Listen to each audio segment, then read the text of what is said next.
2023 Harryman Half Triathlon. This one is a definite unique one. It is a Genesis Adventure program. So what we need to do is head over to the Harryman website. Make sure you do if you are racing or just curious about the race. It has a lot of good info on it, and we are going to roll through some specifics together before we dive deep into this course profile. So overview, the half is going to kick off on May 13th at 9 a.m. Olympic is going to follow at 10:30, so you do have an hour and a half buffer in between races. So the combined field, they say, is 5K total, so it is going to be a big day, and that is definitely going to impact things later on. Brought to you by Xterra. Registration, we don't need to talk about that because we have already registered. The course itself, we do have some half bike elevation, which we will open for you very quickly. And this is a elevation total per what they say. Here we go. And we are going to, we're going to dive into a lot of that later on. But before we do that, we are going to talk about the swim course, which we are going to go over here into their glorious profile that they have provided for the swim. We are going to zoom in so we can see here what is about to happen on our two-loop swim course, 0.6 miles here. We are going to start off, I don't know if it's going to be a time trial or a wave start. I'm assuming it's going to be a time trial start. From that, when we do, since this is a pretty straightforward course, it is going to be a pretty straightforward battle. And I mean that pretty much the whole way through. Since it is only a 0.6 course, expect yourself to not swim away from a whole lot of people, but also likewise, they are not going to swim very far away from you either. So with that, with the high participant list, I highly encourage you to link up with a group of like-minded individuals beforehand so you can motor your way around the course. If you don't and you find yourself in a bad position going into this swim, you're going to be battling the whole way through, and it's not going to be an enjoyable swim. Make sure you link up with those people so you can draft together, work together, and you can execute your race strategy relatively easily as opposed to what others are going to be doing on race day. After you get about to where this S is on the swim course, you need to start over kicking. And maybe if you wanted to hold off a little bit longer for this sighting or this other marked buoy right through here, they have said that they are going to provide some turn buoys and there are going to be orange sighting buoys. But again, make sure you check in with them on race day and in the day beforehand so you know what is actually happening out there so you are not confused or do something you are not supposed to be doing. Afterwards, once we start to overkick right through here, again, I don't know if it's going to be an in-water turn or an out-water exit. If that's the case, you are going to have to be ready to rock and roll with your dolphin dives. Going to the shore and also going away from it again for the second go around. The second go around, you're going to have a lot more room to maneuver, and it's going to be a lot more enjoyable experience for all. Now, if you are a faster athlete, believe it or not, you're going to start catching the riffraff probably right around here and maybe even earlier, depending on how many people really are there and if it is a straight up time trial start. So again, this is another reason to get in that like-minded pack early on and kind of stick with them. You're probably going to get broken up right around this point anyway, so from here on, you're likely going to have to swim your swim anyways. Exiting out of the water, they said they are going to be providing buckets for you so you can wash off your feet. Make sure you hit up those after you vacate the beached area into that transition area. Put your feet in those buckets. It's better to have them a little wet with less sand on it than just very covered in sand. It's a great way to open yourself up to blisters or all kinds of fun stuff later on in the race. After that, you're going to hit up the transition area where you will exit out on your bike. Now we have this great little mess over here. We are going to exit out here on the bike course, and you're going to follow this loop-de-loop off to the right-hand side. When we do come back, we have 3 loops out on the bike course, so we are going to be passing this 2 times out there. after you do pass it once or twice, depending on how fast you are, you might be catching or experiencing some Olympic cyclists out there. If that is the case for you, be aware that they are turning onto the road that you are flying down. I don't know why they haven't put it over here, but you know, it is what it is. So afterwards, when we are going off of the bike course, after you have finished your loops, you are going to actively have to cross over on some of that traffic there. So it is going to be a high stakes situation right here, and I would almost always defer to the less experienced rider because you don't know what they are going to do out on race day. Okay, just be smart, give them a wide berth, and just be very, very aware that you are not the only person out there on race day. Another key area out on this bike course is this under and overpass, which we will talk about a little bit more in depth. But over here, they do want you to slow down because of this U-turn right through here. You are going to be going a little faster, and then you're going to be going very slow for a little bit.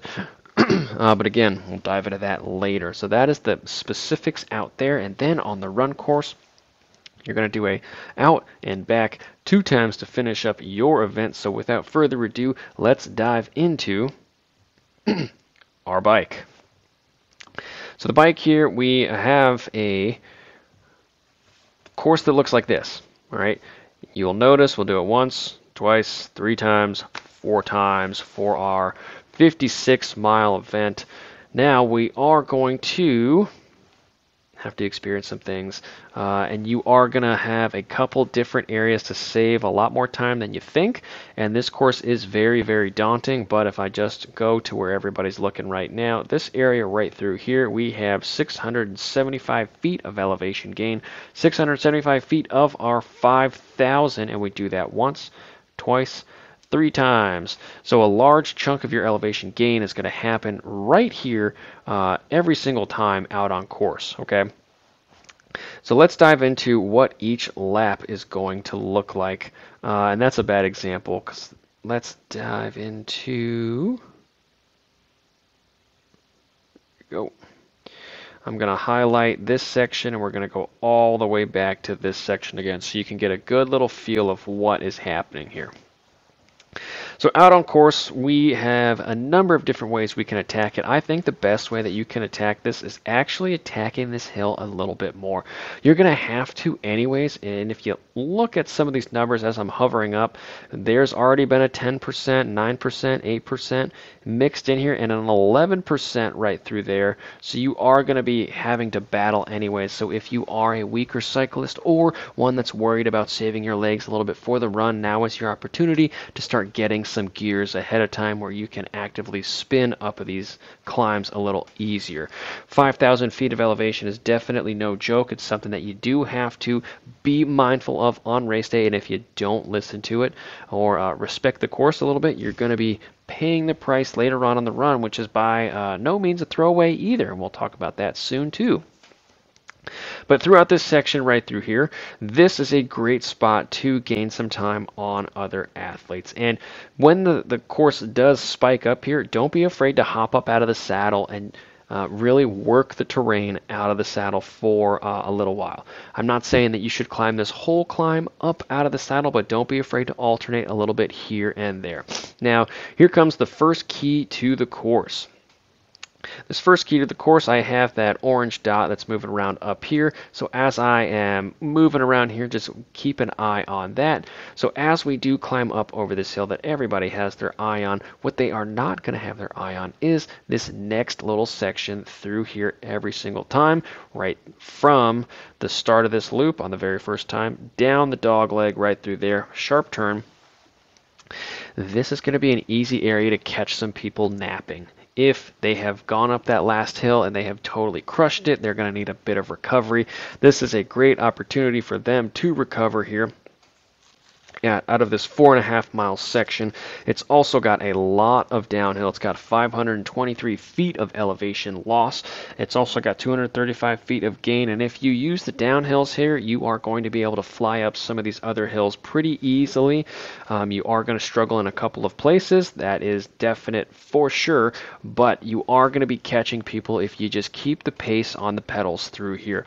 Now, if we back up the pace, after we go down this little nap section here, again, this is another area where you can actively battle through and capture a lot of people off guard, because again, everyone's going to be thinking about the big hill on course.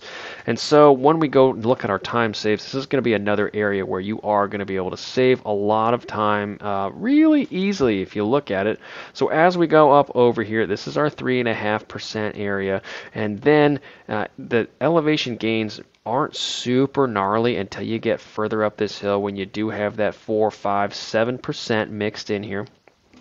And this is a hill climber's hill, but again, 21.9, and that's lasting from 21.5. So again, it's about a half a mile-ish, where you really have to hunker down. And outside of that, this hill is not super crazy, except for the start. So if you keep the power on the pedals and you just keep riding your race, you are going to be catching people here a lot. A lot. Everyone's going to be trying to bomb these downhills, right? And if that's the case, let them do that and just reel them in on the uphills every time. You're going to catch them, I guarantee it. This is a great area, again, right along this little lake right through here, where you are going to be able to save some time very easily. This is one of the flatter sections out on course, and it of course leads or finishes with another uphill section. But again, if we back it up, remember, as you go up this hill, right, if you overdo it, this section is not going to be very good. It's not going to be good at all, okay? So watch out, and pay attention. Now, this downhill section that we haven't talked about here, right through here, that downhill section that we are actively going over, this is going to be an area where you do need to recover, but also where you do need to get some time back on people. And it's not super crazy. There hasn't been any mention or anything on the forums. Only thing I would watch out for are these two turns right through here. Speed is probably going to be high here, and who knows what's going to happen at this point in the race. You are then going to go up through the overpass, and let's get out of here, and we are going to go to terrain. Zoom in for you, and you can see here that this is the overpass that everybody's talking about. You're going to go under it, and then you're going to do a loop-to-loop, which they have said it comes up on you faster than you think. And if we can capture it, yep, that is going to be right down here. So at the very bottom of our downhill, we are turning, which is going to make this next little uphill section even harder, okay? Make sure you're in an easier gear when you do turn it. You might not need to be in there when you are flying down this downhill, but when you make that turn, it's going to be a hard start and a little, these hills aren't very big, but if you're in a really, really heavy gear, it's going to make these hills very, very big. Now, once we get past that overpass, we are officially starting the climb, and we are climbing back up to the transition area where we will pass if we need to be, and if we have finished our loops, we will loop back in. And again, watch out for the bikers that are coming out on the Olympic. Going to our best bike split area, here is an overview of what's going to be happening, the power plan. And the first time I go over this, just watch the person, and remember, we do have lots of loops, and I'm going to go kind of slow here. So we're going to start off with a tailwind before we make our turn, where we are going to have a cross headwind up for the majority of that left side section. Now the top section, when we make our turn, watch what happens to our rider here. We are having a little bit of a tailwind, we have a crosswind, we have a headwind, so the wind is swirling right through this section right here up over the overpass, and we do have a tailwind for this section all the way back down here. So over that monster hill that we have right through here, we are going to have a tailwind, but at 9, 11, 12%. It's forecasted to be a typical 3 to 5 mile per hour tailwind. That's not really doing us any real favors out on the course, if we're being honest with each other here. So watch out for that, and don't get suckered into the fact that, oh yeah, I'm going to have a tailwind. It's going to be hard through here, but just ride your race. Now, if we go back to our little handy dandy race overview that they have provided for us, they have said here, which you should visit, they have said here that you are going to be able to, in the aid stations, these are going to be pretty robust aid stations. So you're going to have things like Gatorade Endurance Orange, you're going to have things like water, you are going to have a drop zone where you can drop your trash. So that all that stuff is good, and you can simulate these as real life events. Again, it's a major event with 5K people. So they even encourage you to yell out what you need leading up to the transit, or not the transition, to the aid station, so they know what you need and can be prepared for you. So don't be shy about that. Just make sure that you thank them when you are speeding away. And it says that right here in the bike aid station. Bike course right through here. It is a 2-loop course, and to the best of my assumption, something unique that they say is remain on the shoulder. Running on the road is dangerous and grounds for a disqualification. They say that everything is going to be marked with cones, and so what I have done is marked out a run course for us per their map and race directions. What you'll notice immediately is we have a 1,000 feet elevation gain. So again, this is going to be a tougher course out here. Well, actually, before we do that, I didn't do something that I said I would do on the bike. So let's back up here. Bike, go into our time savings area, and you can see that the 1% increase obviously has the most time saves up that big hill. But if you look, some of the sneaky time saves are what we talked about earlier. So watch out, keep that in mind, play around with your best bike split stuff, and I'll help you find out other areas where you can eke out easy time to catch your rivals. Next up on the run, again, not a throwaway day at all. On the way out, we have a rolling downhill up to the turnaround, and where we will then turn around and go all the way back to the transition area at the beach, and we will repeat the process a second time. Okay? When you are coming out, I would take the first couple of miles really easy, and once you start to get to mile 2, in my mind, that's kind of where your race should start. You have rolling downhills again, so you can kind of find your pace a little easier in this section, and once you hit that turnaround, it's time to go to work. The recovery time, or the time to get back into the swing of things, is over, and now it is time to run back to the beach. Watch out for your surges over these 7.5 inclines, and there's going to be a lot of them mixed in through here. There's going to be some major hills. Key with these are, if you look, 7.5% on the way up, on the way down, 4-5% on the way down. So you should be able to run down these things relatively easier than you think, but if you do need to take a break or slow down, make sure you are aware of where your legs are landing out in front of you, or where your running form is. If you ignore that for the duration of the run, by the time you get out for your second loop, I'm guessing right around mile 8.5, that is going to be the time where your legs start blowing up and you are walking it in. This is a major area out on this run course, and it's a key for the whole thing, and that is your running form. Remember what you've done leading up to this in all of your training, and execute that to the best of your abilities on race day. In conjunction with that, you're going to need to fuel, but if you lose your form, then no matter how much fueling you do, or perfect fueling, it's not going to work out for you on a course like this. There's going to be people, there's going to be a lot of people in a very small amount of space, so again, make sure you're on your running form, because if you're not, you're just going to get eaten alive out of here from the elevation. Last big thing here, when you are going up some of these uphills, watch your power. This is a perfect course for run power.